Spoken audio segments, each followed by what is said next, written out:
Suallara düzgün cavab verən uduzur. Mənim saçım nə rəngdədir? Sarı. Bugün ayın neçəsidir? 11-i. Ayaq razı verim neçədir? 39. Tamam. Başımda tükü var. Yox. Çevir. Burnumda deşik var. Var.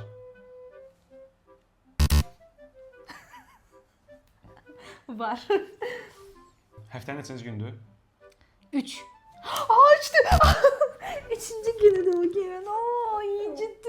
Nefes vurursan biraz yavaş ol Nasıl da. yavaşlayayım? Çok ağrıdır. Çok ağrıdır.